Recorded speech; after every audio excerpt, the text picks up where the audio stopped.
el habernos cedido este maravilloso espacio, y más en un día tan especial para nuestra asociación, en el cual se va a impartir su primera conferencia.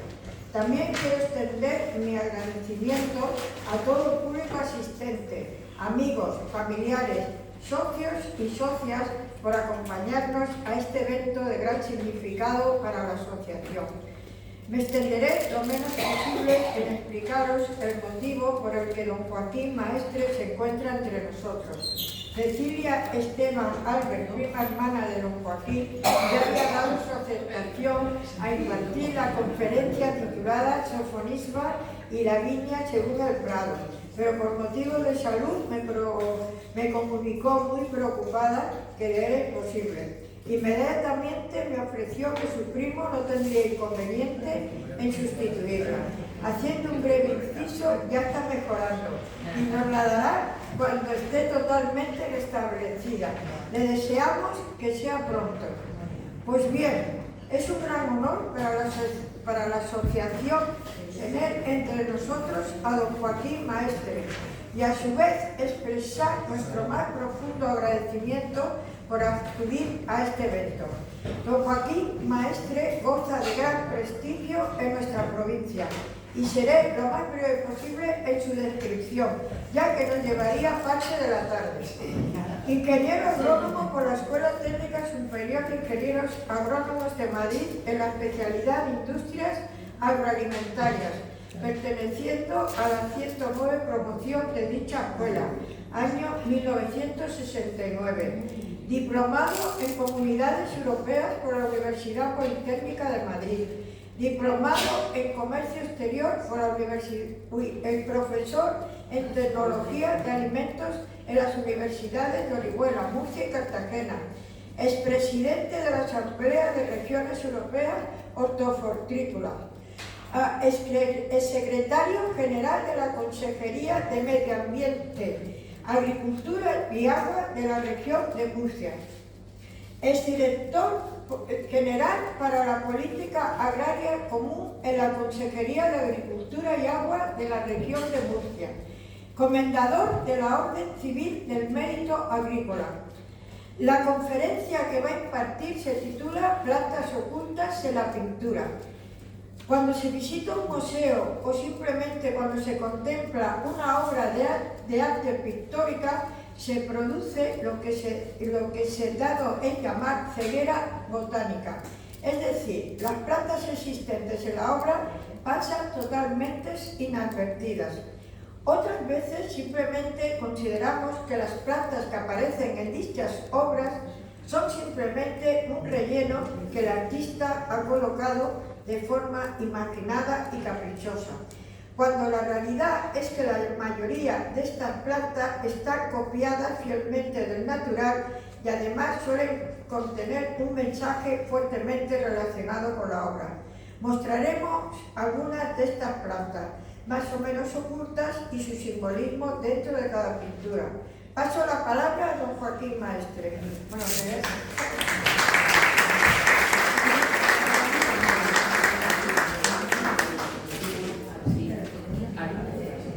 muchas gracias por la presentación.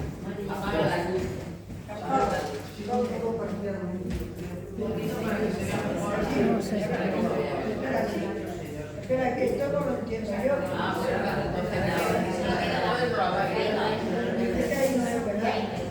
Allí y aquí. Al revés.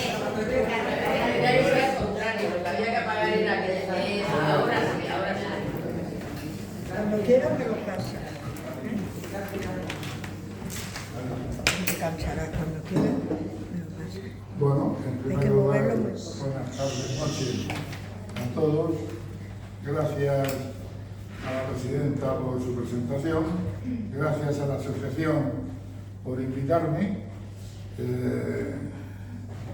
No voy a poder estar a la altura que ya está Cecilia. Siempre los que estamos aquí de subalternos no podemos hacer las mismas faenas que el maestro, pero voy a procurar describirle un poco la idea que ya ha expuesto la presidenta en cuanto a las plantas que aparecen en las diferentes pinturas, sobre todo en la época después del siglo XIII, que es cuando empiezan a aparecer plantas en la pintura relacionadas normalmente con el cristianismo. Durante la época clásica, la época que pudiéramos llamar pagana, las pinturas grecorromanas tenían abundante presencia de plantas, frutos, etcétera, tanto en los frescos como en las cerámicas. Y cuando llegó el cristianismo, en la primera época del cristianismo, el cristianismo quiso diferenciarse un poco de ese tipo de expresión simbólica y espiritual, y entonces era muy raro que aparecieran plantas en las pinturas, en la pintura católica. Fue a partir del siglo XIII, aproximadamente, cuando empiezan a aparecer ya las primeras plantas en las obras de arte, sobre todo en la pintura. Por otro lado, el hombre siempre ha querido expresar o exponer su entorno en la pintura y en los medios que tiene a continuación.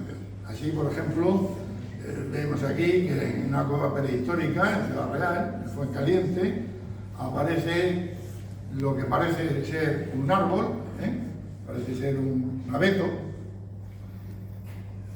entre otras figuras más o menos difíciles de interpretar, que parecen alienígenas, etc.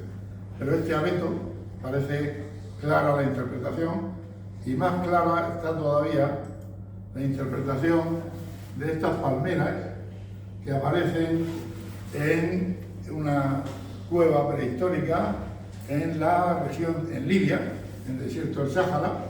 En una de las pinturas rupestres aparecen este grupo de palmeras que están expresadas con bastante claridad.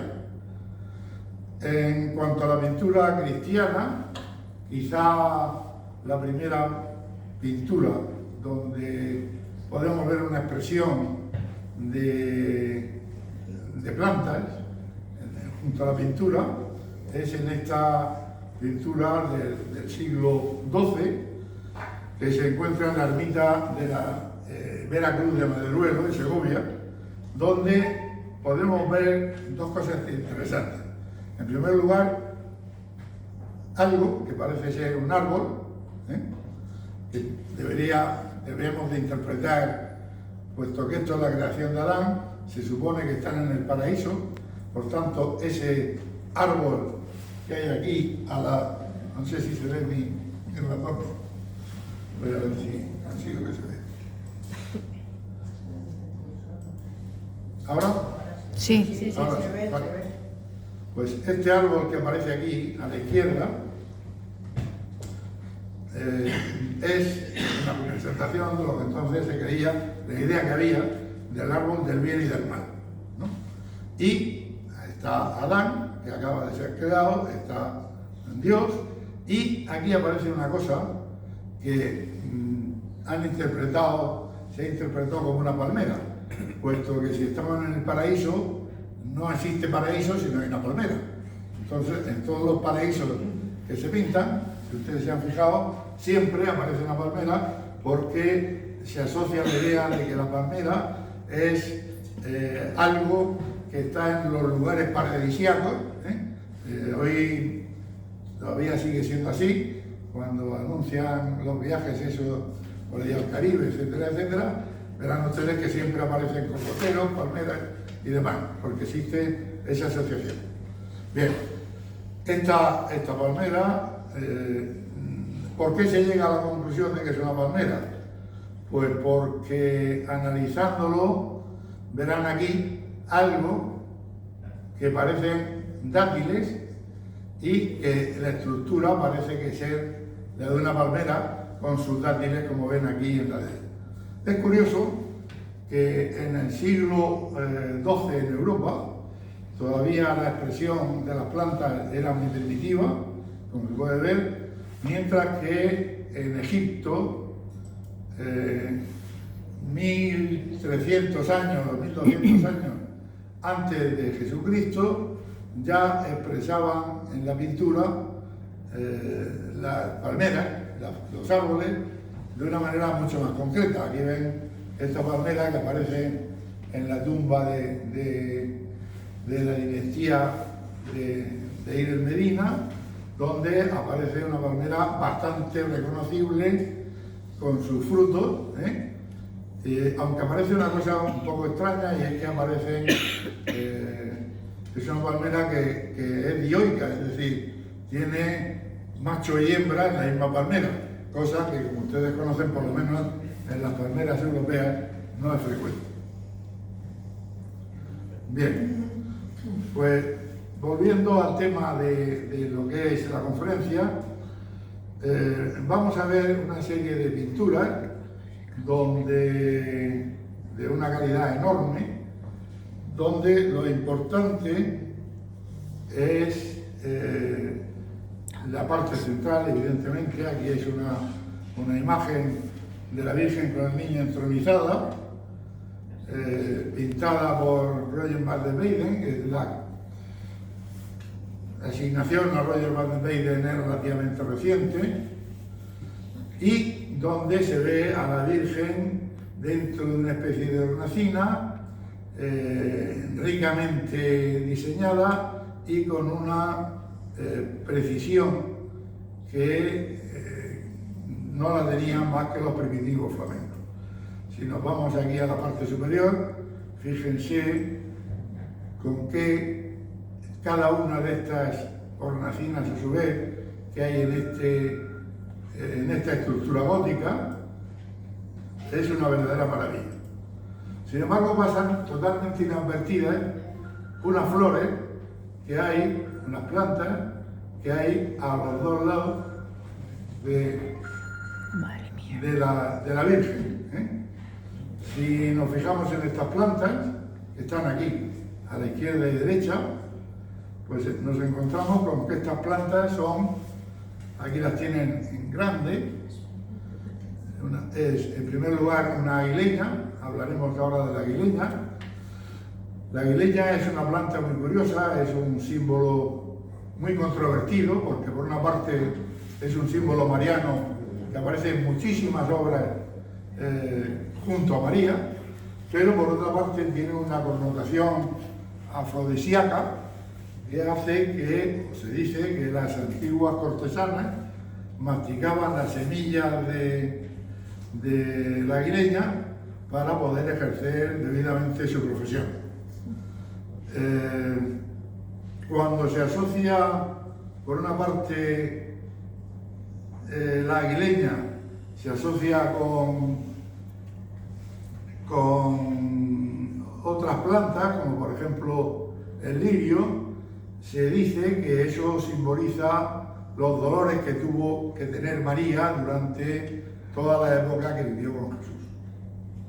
También esta planta aguileña tiene una forma, si la ven ahí, forma por la parte de atrás, forma como 5 pajaritos que intentan darse el pico. No sé si aquí, en esta foto se aprecia, hace como 5 pajaritos, y esos pajaritos se asocian con la paloma. Por tanto, esta planta también se utiliza para representar al Espíritu Santo. Es una representación del Espíritu Santo.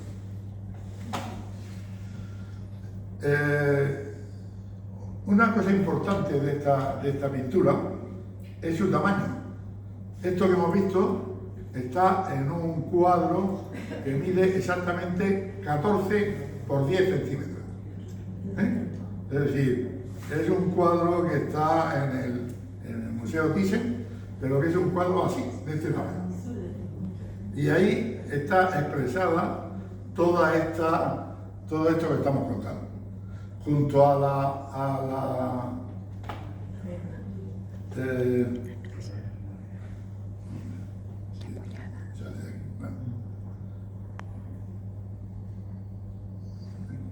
no me deja sacar.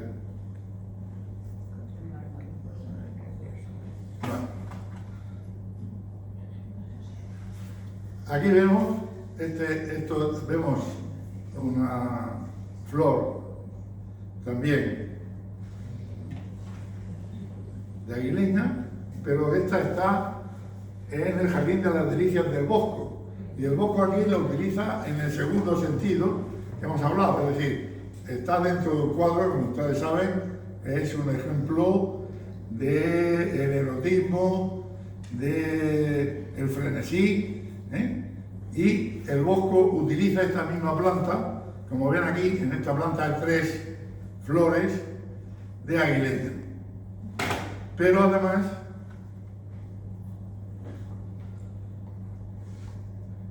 si esto quiere funcionar, sí.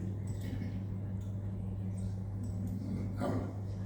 También Alberto Durero dedica un cuadro exclusivamente a esta planta aguileña. Después más adelante veremos en uno de los cuadros donde aparece la Virgen con el niño que el niño está pisando en el suelo de donde hay una especie de tabla, donde está la Virgen con el niño, y el niño está pisando unas flores de aguileña. Ahora después lo veremos.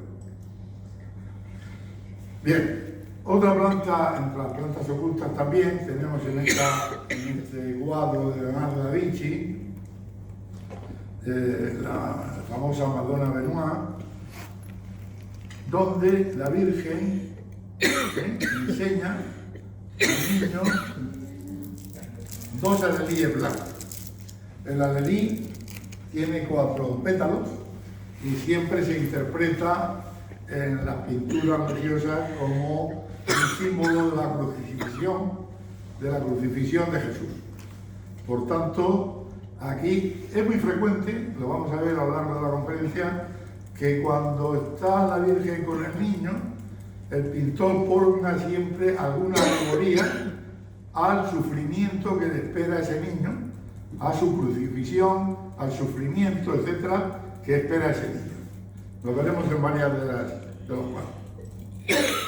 En este cuadro, muy famoso, El descendimiento de Van der Weyden, el mismo autor que habíamos visto antes de la Virgen entronizada, este cuadro lo pinta el pintor Van der Weyden era discípulo de Robert Campin, o Campin, según queramos pronunciar. Esto se lo encarga el gremio de ballesteros de la ciudad de Lovaina para ponerlo en la iglesia de Nuestra Señora de Extramuros. Y entonces, pues en agradecimiento,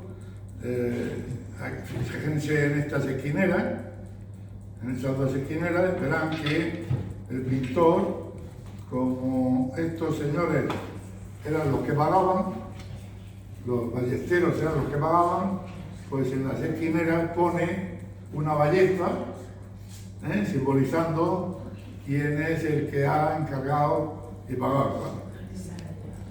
Pero si nos fijamos en las plantas que aparecen ocultas o medio ocultas en el cuadro, veremos en primer lugar aquí en este recuadro aparece la planta que aparece en el cartel de anunciación de la conferencia, que es una milenrama.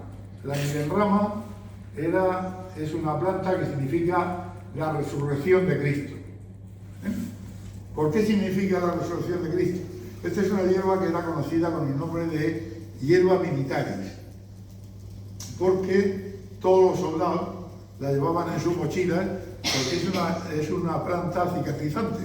Es decir, cuando hay una herida y esta planta se restriega por la herida cicatriza casi de forma instantánea. Se dice, el nombre, si ustedes se fijan en el nombre, se llama Aquilea milleflorum. Lo de Aquilea viene de Aquiles, porque se dice que la madre de Aquiles hizo una solución de estas plantas y fue ahí donde sumergió a Aquiles cogido del tendón, y por eso Aquiles no era indestructible excepto por el tendón, que era donde lo sujetó la madre cuando lo metió dentro de la infusión. Si nos vamos un poquito más a la derecha, vemos otra planta, donde ven el cuadrito amarillo, se ve, sí, que es una planta que se llama Verónica, conocida popularmente como triaca. Ahí en la parte superior ven cómo es en la realidad, y se llama Triaca officinalis. Siempre que una planta tiene el apellido officinalis, significa que se utiliza para algún fin médico, o sea, que tiene propiedades medicinales. El médico del emperador Augusto, que se llamaba Antonio Musa, decía que curaba al menos 40 enfermedades. La gente la utilizaba como amuleto y la llevaba colgada del cuello para espantar a los malos espíritus. Y si nos vamos ya a la esquina, a aquella, totalmente a la esquina opuesta, nos encontramos también con una planta que se llama, es conocida popularmente como hierba de San Benito. Se supone, porque no se ve ninguna relación entre la hierba y San Benito, y se cree que esto es una degeneración, porque esta planta se llamaba antiguamente hierba bendita. Entonces, en la tradición oral, de hierba bendita ha ido evolucionando hasta hierba de San Benito. Esta planta es una planta que tiene una significación importante, porque se creía que protegía de los malos espíritus y de las hierbas, de las bestias venenosas.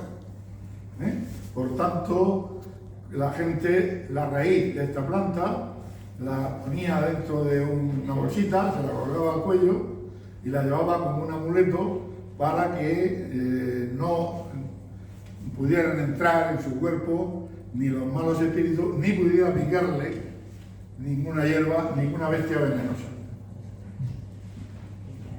En otra de los cuadros, que este es un cuadro muy famoso, como ustedes lo conocerán, el Museo del Prado, es un cuadro de la crucifixión de Juan de Flandes.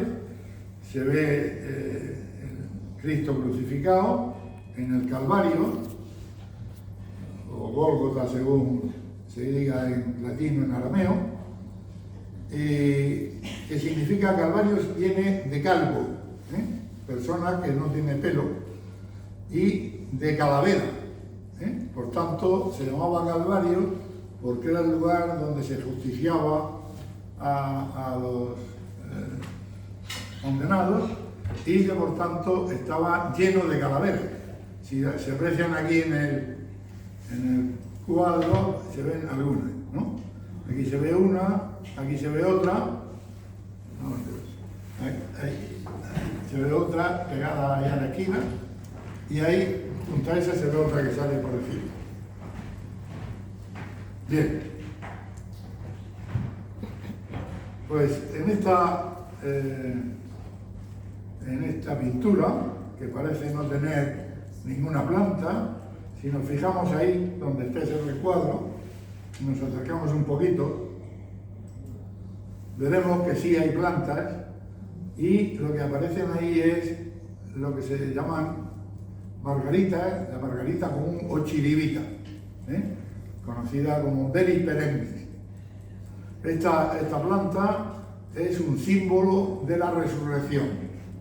El pintor la pinta ahí como símbolo de la resurrección de Cristo. ¿Por qué esta planta es símbolo de la resurrección de Cristo? Porque cada primavera, la planta cuando llega el invierno se seca, desaparece, pero cada primavera vuelve a florecer. Por tanto, es un símbolo, se interpreta como resurrección. Si nos ponemos debajo de la cruz, observamos un detalle curioso que ha puesto el pintor, que es que algunas de estas margaritas están teñidas de rojo. ¿Por qué están teñidas de rojo? Pues primero porque están debajo de la cruz, se supone que es donde debía de caer la sangre del crucificado, y porque efectivamente la Bellis perennis, cuando está abriendo su corola, en los pétalos, por la parte inferior de los pétalos aparece un color rojo, como pueden ustedes ver ahí. Nos vamos a través del Museo del Prado, a este cuadro anónimo de San Jerónimo Penitente. Y si nos fijamos aquí en la parte derecha, vemos que ahí aparece un crucifijo,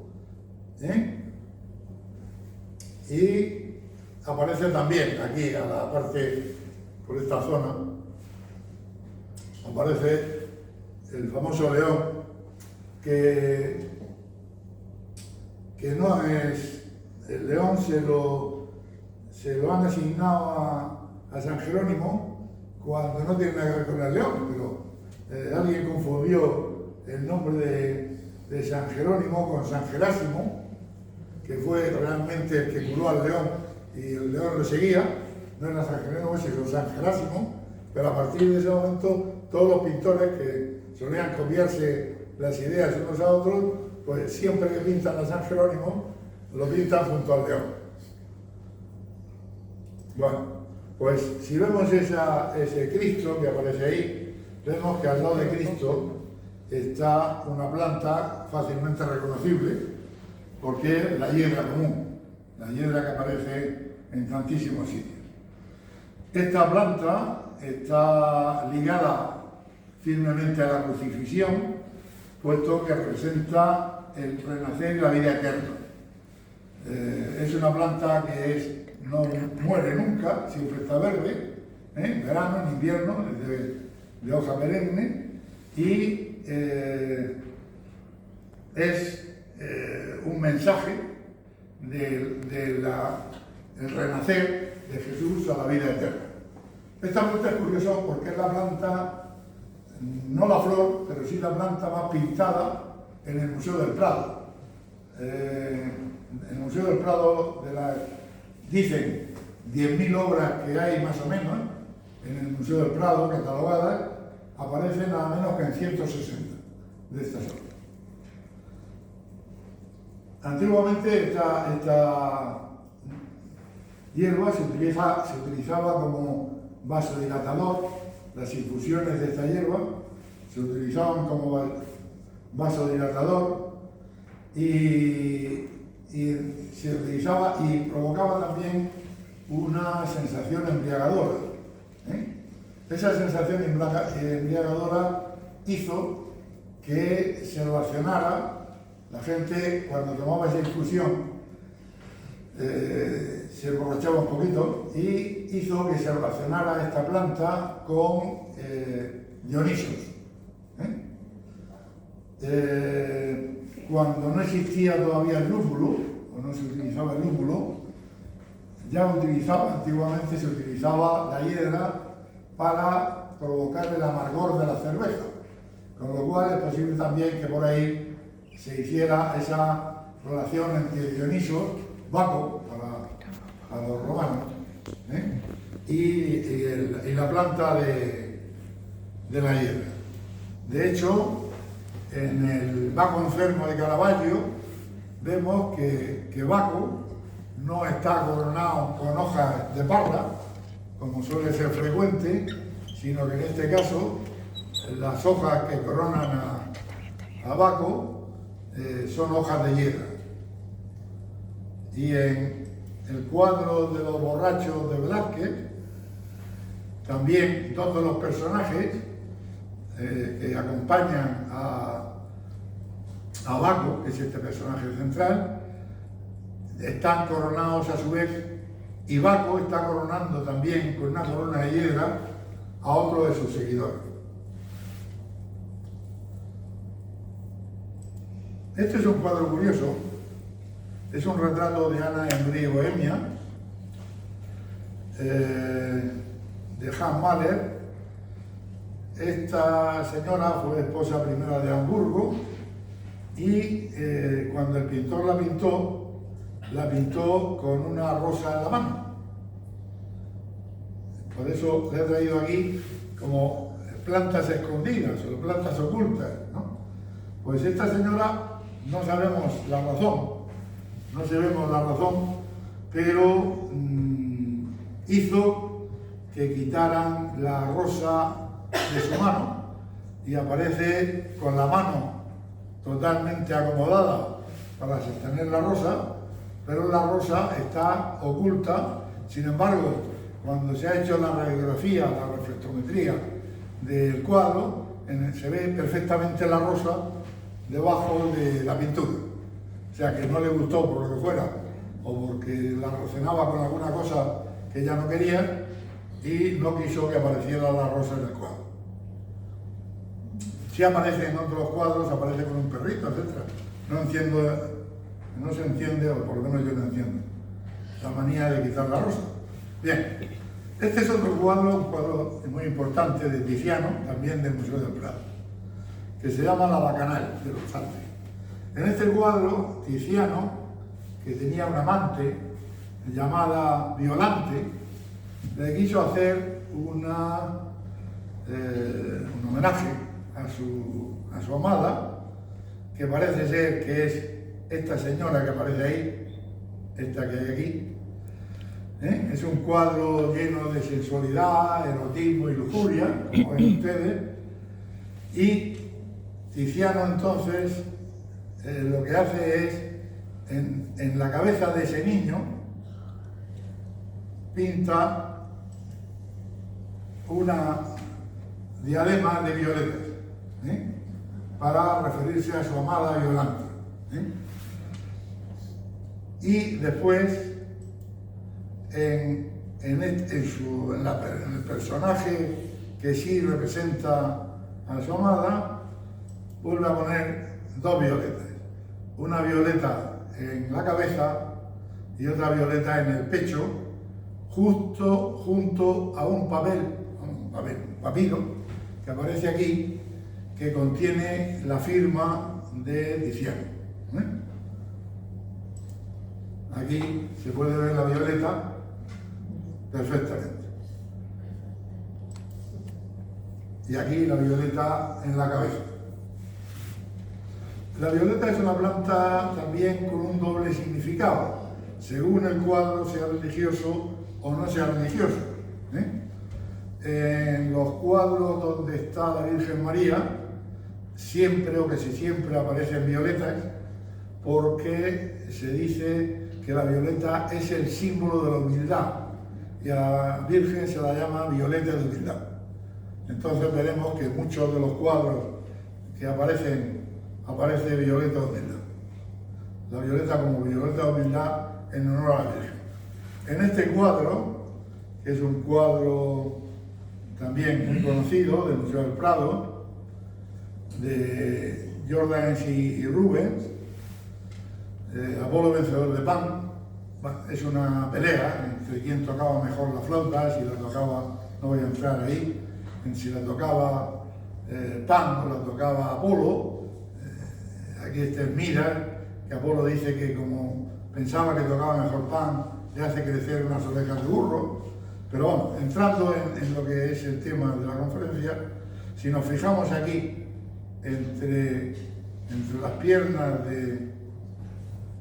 de Apolo, ahí donde está marcada con el cuadro amarillo, encontramos una hierba que es conocida como la hierba de almizcle.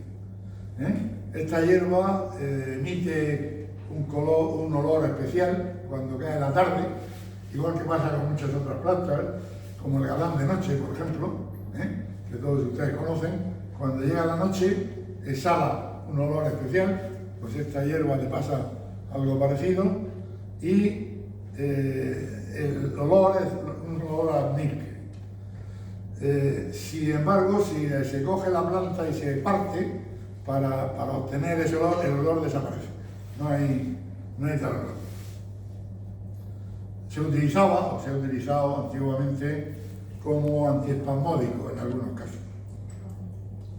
Este es otro cuadro también del Museo Thyssen de Tiepolo, que es la muerte de Jacinto. La historia es que, bueno, pues que Jacinto era un chico muy guapo, del cual estaban enamorados tanto Apolo como el dios del viento Céfiro.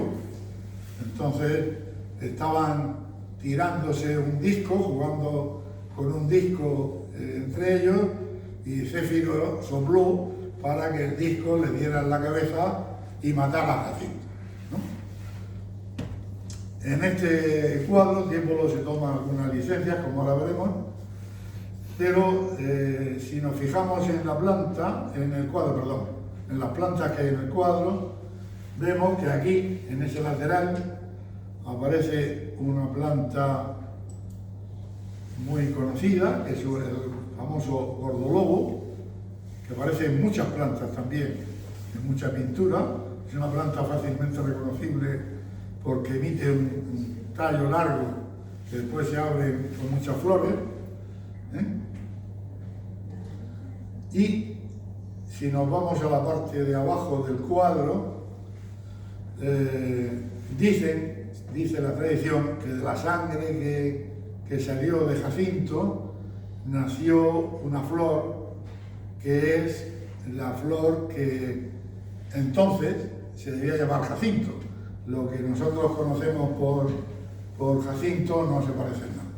Esta flor que hay ahí, que vamos a ver ahora más despacio, es una flor que se llama Delphinium, aunque en griego, esta flor le llaman Cacintius. Es posible que por ahí venga. Y aquí una cosa muy curiosa, porque el autor aquí se permite una licencia importante y sustituye el disco, la sustituye por una raqueta y unas pelotas casi actuales de tenis, porque el cuadro está pintado. Entonces existía un juego, cuando en tiempos del pintor, que se llamaba pallacorda o palacorda, según se lea, y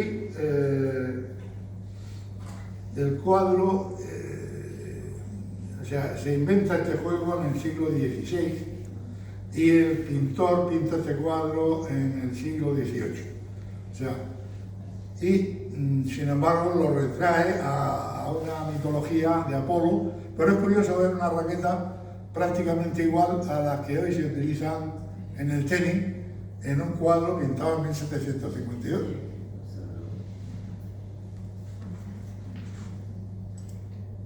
Bien, aquí la planta, quien oculta la planta es el propio pintor. Aquí el pintor pinta aquí una planta, como verán, la vamos a ver ahora mejor, ahí. Pinta una planta, pero la tapa, el propio pintor la tapa con un lienzo. Pone un lienzo amarillo, por encima es un lienzo, siempre que se pinta a la Virgen que está leyendo lo que se supone que debe ser la Biblia, se protege con un paño. Y este paño, entonces, al dejar la Virgen el libro ahí, este paño ha tapado parte de la planta. Este cuadro es un cuadro del entorno de Van Orley, pintado a finales del siglo XVI. Sin embargo, podemos identificar la planta porque en otro cuadro del mismo, este sí, original de Van Orley, pinta a una virgen, parecida, en otro contexto totalmente distinto, evidentemente, pero sin embargo vuelve a pintar aquí, vuelve a pintar unas plantas, y una de las plantas se parece, aquí hay, bueno, están las plantas clásicas de la Virgen, está la azucena, que es la pureza siempre que está la Virgen. Si habrán visto en todas las anunciaciones que han pintado los pintores, hay una azucena donde o el ángel lleva la azucena en la mano y se la enseña a la Virgen, o en la estancia donde está la Virgen hay un jarrón que contiene una azucena, símbolo de la pureza. Después está un lirio, y aparece aquí un lirio azul. El lirio azul es símbolo de la pasión de Cristo. Y es símbolo de la pasión de Cristo porque, según los pintores, o los comentaristas, los críticos, estas hojas que tiene el lirio parecen espadas. Y son las espadas de los soldados que hicieron o que llevaron a la pasión de Cristo. Si comparamos este lirio que tenemos aquí con el lirio que teníamos antes tapado por el lienzo, vemos que prácticamente están copiados uno del otro.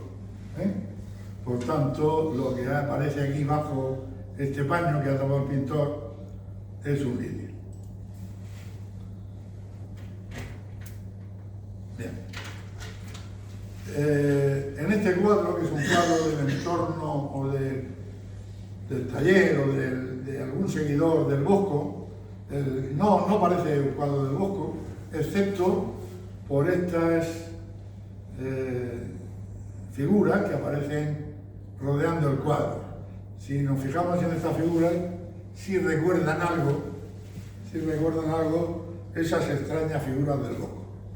Pero el cuadro viene aquí, os lo traigo, porque si nos fijamos, este caballero que hay aquí lleva en el pecho un sello, y en la mano Jesucristo lleva una especie de vara, que vamos a ver ahora más despacio.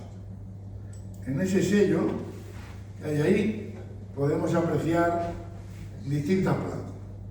Unas plantas, de momento tenemos dos flores de lavanda. La lavanda se utiliza para representar la pureza, la calma, la paz. Tenemos de nuevo tres alelíes, 1, 2 y 3 alelíes, que significan, como hemos dicho antes, la crucifixión. Tenemos dos hojas de menta, y tenemos lo que aquí en Murcia se conoce como un carrizo, que es, se lo ponen durante a Jesús, le dicen, no eres rey, pues toma tu vara de rey. Y entonces lo que le dan en la mano, y por eso lo sujeta a Jesús, es un carrizo. Conocido botánicamente como Prismatis austrialis.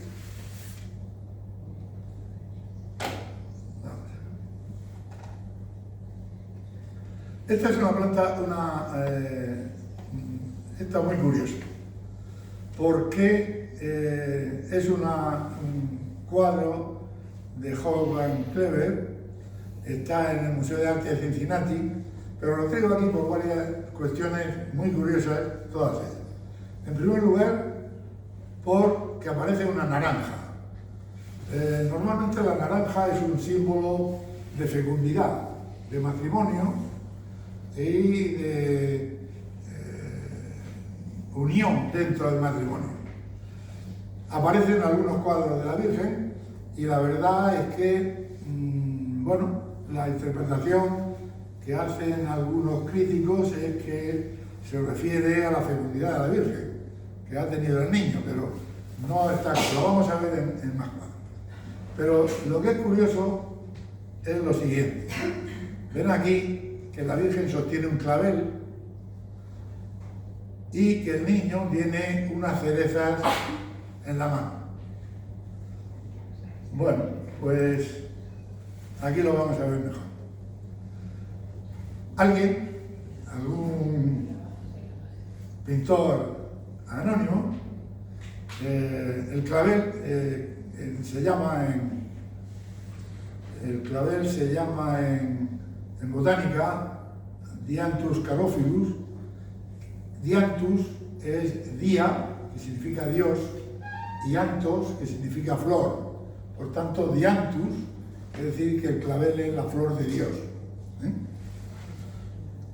Entonces, y además, si ven aquí, le ha pintado los 3 pistilos que significarían los clavos de Cristo. Sin embargo, algún autor anónimo, algún pintor anónimo, le pareció que eso era poco y añadió esta flor de la pasión encima, que está pintada mucho después. No se conoce por qué, pero está pintada 45 años después del cuadro. O sea, cuando el cuadro estaba expuesto, algún pintor anónimo, se supone que clérigo, pues le pareció que había que completar la significación simbólica del cuadro y pintó encima del clavel la flor de la pasión. La flor de la pasión, dice, ¿por qué está pintado 45 años después? Pues porque la flor de la pasión llega a Europa 45 años después de que esté pintado el cuadro. Por tanto, el pintor nunca pudo pintar, a la vez que pintó el cuadro, nunca pudo haber pintado la flor de la pasión.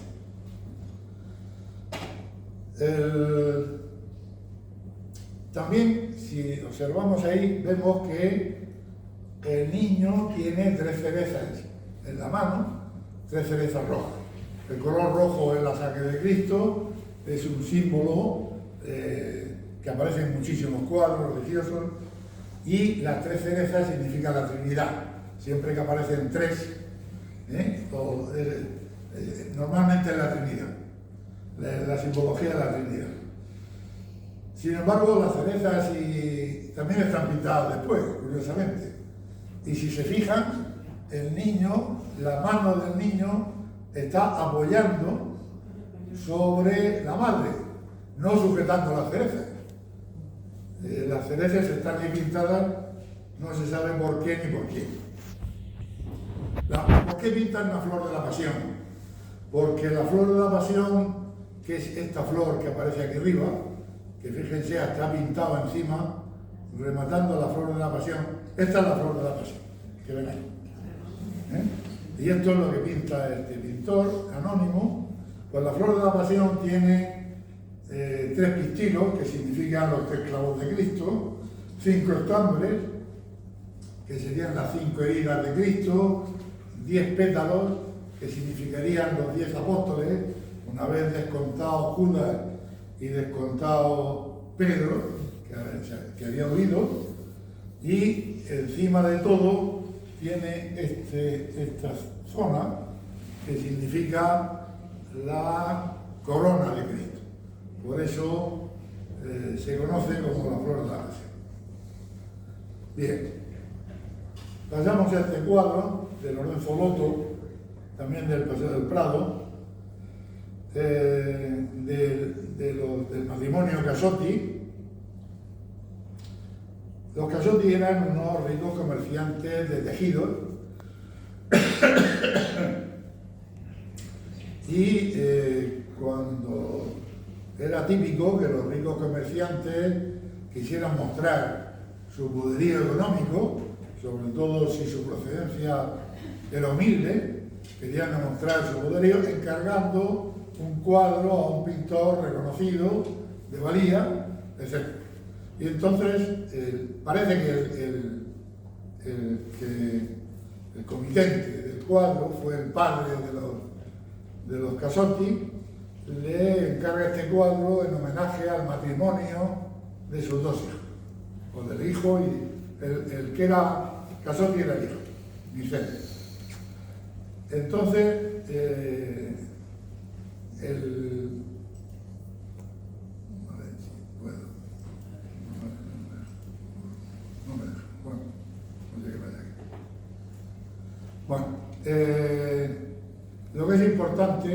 Entonces, si vemos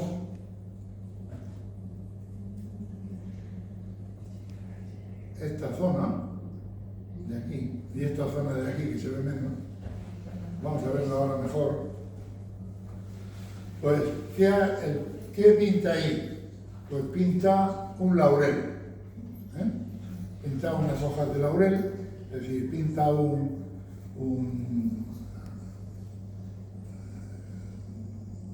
bueno, ya lo diré, un angelito de Eros, la representación de Eros, con sus flechas y demás, y que sostiene sobre lo del matrimonio unas hojas de laurel, que este laurel es una planta consagrada a Apolo y que significa, como ustedes todos saben, el triunfo, la memoria y la gloria. Por eso cuando a alguien se le da un premio se dice que ha sido laureado, porque se le corona con laurel. Bien, pues ahí aparece eso y además hace otra cosa. Aquí, en esa esquina que apenas se nota, pone una violeta, una planta de violetas en honor a la fidelidad en el matrimonio. Hay una serie de plantas que significan fidelidad en el matrimonio. Una es el clavel, otra es la violeta y otra es el cardo. El cardo es una planta que significa también fidelidad en el matrimonio, aunque no se entiende muy bien por qué, pero así es. Bien, aquí tenemos el cuadro archiconocido de la Anunciación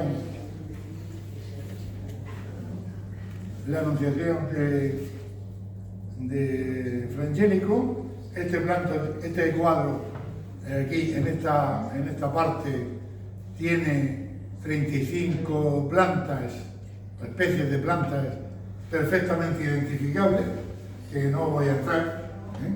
Esas las vimos en un curso que hicimos, explicamos planta por planta el nombre de cada una y su significado, pero quiero que vean aquí una planta que pasa inadvertida y que está aquí en el ángel.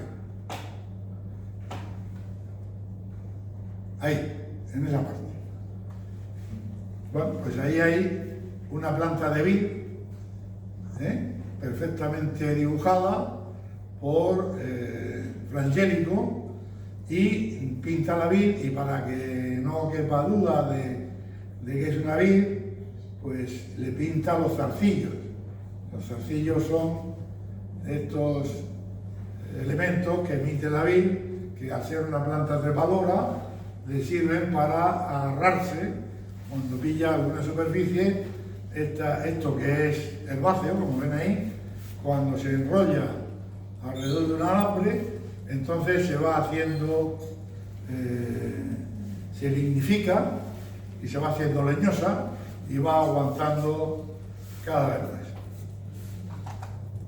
Bien, otro cuadro importante es la Fuente de la Gracia. En la Fuente de la Gracia igualmente hay en una zona que es una pradera con cientos de plantas, que no voy a entrar porque estas plantas no son ocultas, por tanto no es el objeto de la conferencia, pero sí voy a fijarme un poquito en los paños de honor que aparecen en la obra.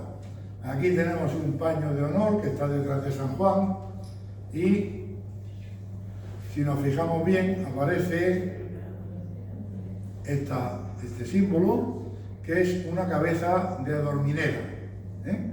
La adormidera es la planta de la cual se extrae el opio. Se cultiva la adormidera, después se hace unas rajitas y va sacando una especie de savia que después de cocinar, etcétera, etcétera, eso. Bien, pues aquí aparece esa planta, no está claro tampoco qué significa. pero sí está claro que es una dormidera, porque si nos fijamos, cuando la dormidera madura, la cabeza dormidera madura, aparecen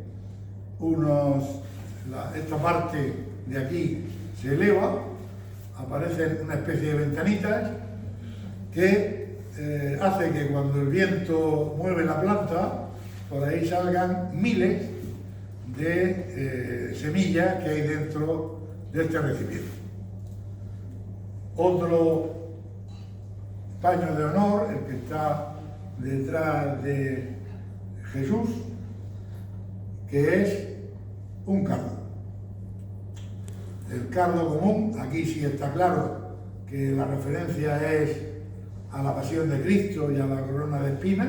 Siempre que aparece un cardo, y además los cardos siempre aparecen, o si los pintores los suelen pintar como están aquí, es decir, de 3 en 3, significa la pasión y la corona de espinas de Jesús.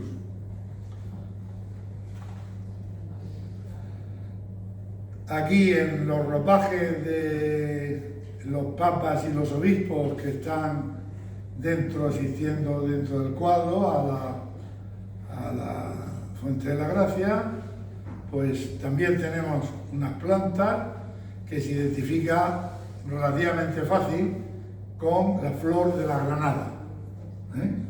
La granada simboliza, la granada tiene múltiples granos muy unidos unos con otros dentro de un mismo recipiente, y es el símbolo de la unión de la Iglesia.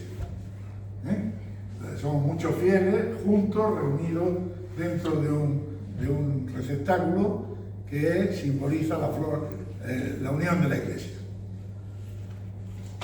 Y bueno, llevamos una hora, quiero dejar un ratito. ¿Podemos seguir un poquito? Sí. Lo dejamos aquí para hacer preguntas. Lo dejamos aquí. Bueno, pues hasta aquí parte de lo que le quería enseñar. Muchísimas gracias por aguantar.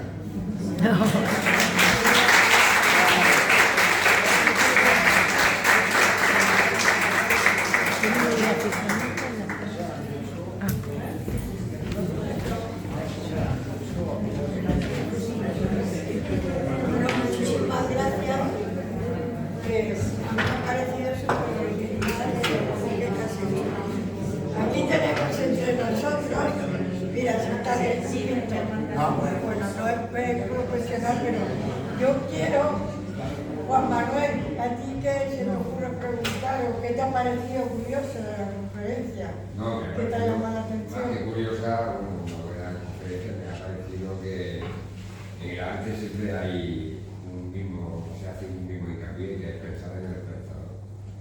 Y todos estos pintores hacían este tipo de plantas pensando efectivamente en el espectador. Dar un mensaje más oculto menos, pero bueno, una parte del arte. Muy bien expuesto. Muchas gracias.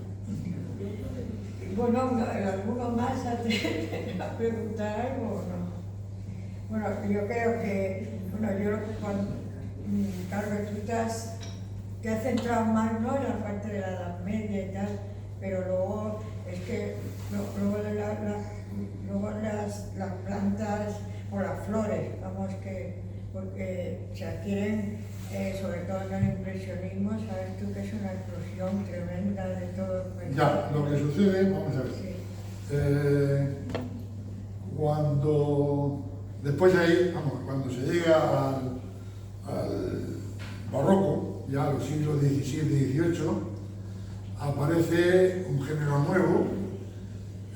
Aparecen dos, a finales del XVI, finales del XVI, XVII y XVIII, hay dos hechos muy importantes. Uno es el descubrimiento de América. El descubrimiento de América hace que conozcamos montones de plantas y flores nuevas que en Europa eran desconocidas, por tanto los pintores encuentran un maná nuevo que muchos de ellos explotan, y por otra parte aparece un género nuevo que es el bodegón. Aparecen miles de bodegones, muchos de ellos con animales, con plantas, que unas eran conocidas aquí en Europa y otras que venían de América. Y aparece dentro del bodegón, aparece una cosa curiosa, que es la mezcla de la pintura religiosa con el bodegón. Hay montones de bodegones donde aparece un bodegón con frutas, con animales, etc. Y al fondo del bodegón aparece un cuadro, como por ejemplo pues, Jesús en casa de Marta y María, que aparece dentro del cuadro. O sea, se hace una fusión ahí. Pero a medida que nos vamos acercando al siglo XX, concretamente desde la invención de la fotografía, los pintores yo creo que se sienten liberados de tener que ser fieles a lo que era la naturaleza. Es decir, ya no tienen por qué dibujar exactamente una hoja nervio a nervio y borde a borde, sino que se van girando más hacia el concepto, hacia el color, hacia la composición, que hacia la fidelidad en la representación de él. Y entonces empiezan a ver montones de cuadros, quizá un representante son los impresionistas, ¿no? Tenemos Van Gogh, donde las plantas se reconocen, pero se reconocen por el conjunto, no porque sea posible identificar cada una de las plantas.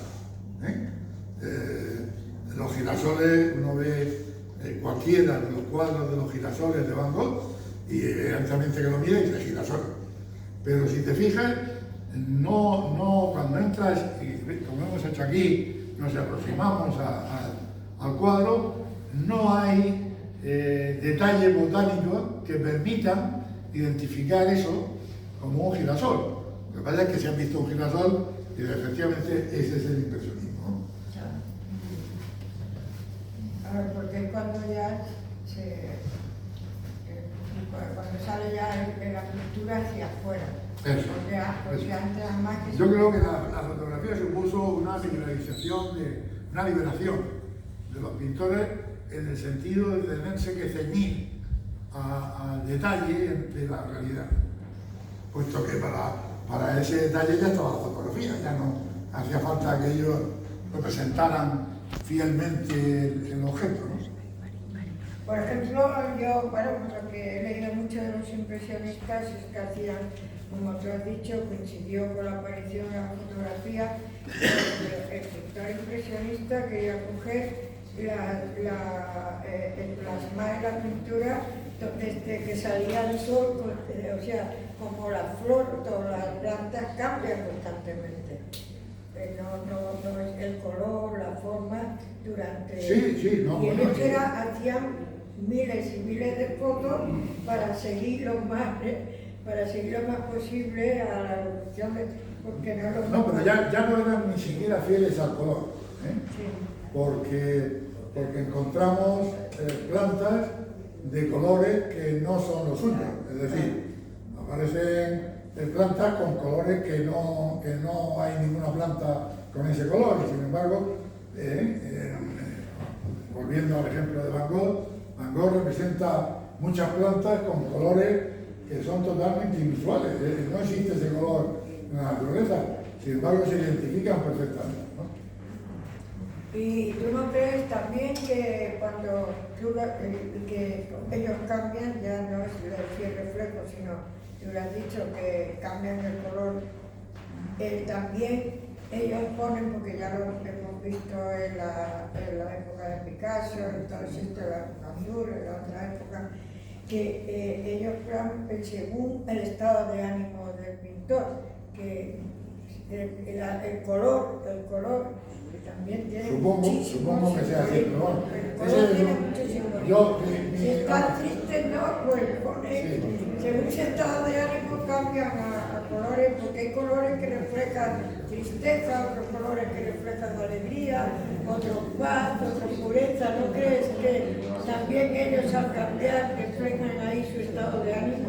Supongo, vamos, sí, porque he leído que sí, pero realmente ese tema no es el que yo manejo, sino eso quizás Cecilia lo puede explicar. Vamos a ver, el color, el objeto se independiza del color cuando empieza la vanguardia.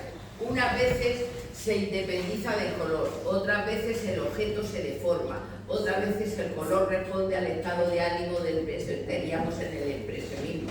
Y así encontraremos árboles verdes, caballos rojos y todas esas cosas, pero simplemente es que el color, cuando llega a la vanguardia, se independizan del objeto. No tienen por qué tener los objetos el color que les corresponde en la naturaleza. Y después en el impresionismo, por supuesto, las plantas no están, como dice muy bien Joaquín, muy botánicamente representadas, porque lo que se busca es la impresión, como su propio nombre indica, no una representación fiel del objeto. Paralelamente hubo un gran desarrollo de la pintura sobre la porcelana, con todo lo relacionado con las flores, que se utilizó mucho y que nos enseñó muchos tipos de plantas y que se utilizó mucho en aquella época que usted no sabe. ¿En qué época? Pues ya en el siglo XV, XVI ya se utilizaba mucho la porcelana. Sí, bueno, efectivamente la porcelana, pero donde empieza la representación de pintura, así como los romanos les gustaba mucho pintar sobre paredes, en los frescos, los famosos frescos romanos, y también pintaban sobre otras bases, pero en los frescos romanos, los griegos, por contra, les gustaba mucho pintar sobre la cerámica. Entonces, la mayor parte que nos encontramos de pinturas botánicas, hechas así como en la pintura romana, están hechas o bien sobre paredes, sobre frescos, o bien sobre mosaicos, aparecen muchos mosaicos de flores y tal. Los griegos lo que hacen es lo representan sobre cerámica, ¿no? Efectivamente después los ingleses sobre todo tuvieron una época en que pintaban, algunas pintoras inglesas sobre todo se dedicaron a pintar sobre cerámica, posiblemente porque algunas no las dejaban pintar sobre otra cosa, o cuando pintaban sobre otra cosa no lo vendían, ¿no? Y sí, hubo una parte, pero sin embargo, no que yo sepa, quizás Cecilia de eso sabe más, pero que yo sepa, botánicamente al menos se recoge como anécdota, no se recoge como un movimiento importante dentro de la pintura. Por ejemplo, Cecilia, también te iba a mí ahora. Los egipcios no pintaban los egipcios no pintaban la realidad el color. Sí, bueno, los egipcios pintaban lo que sabían. Vamos a ver, unos pintan lo que ven y otros pintan lo que saben que es. Y eso es lo que hacían los egipcios, pintaban lo que sabían que era. Por eso podemos ver a un egipcio con un ojo que está oblicuo el ojo, si estuviera de perfil no lo veríamos entero. Lo vemos entero porque él pinta lo que sabe que es, no lo que ve, sino lo que sabe que es. Y nos pinta el cuerpo de frente y la parte baja del cuerpo de perfil y la parte superior de frente. Él sabe que es así y pinta lo que sabe que es. Cuando llega el griego, el mundo clásico, pintan lo que ven y no pintan lo que saben que es. Bueno, como final, porque tenía preparado aquí, que no me daba el tiempo, pero vamos, lo voy a ver. Las plantas no solamente han servido para mostrar cosas espirituales y tal, sino que las plantas también han servido para descubrir falsificadores. Y aquí tenemos un ejemplo. Esto que ven ustedes ahí es un tríptico de la Adoración de los Magos, teóricamente pintado en 1450, que está en el Museo Lázaro Galdiano, evidentemente no expuesto, y que se atribuyó a un pintor flamenco del Círculo de Van der Weyden. Bien.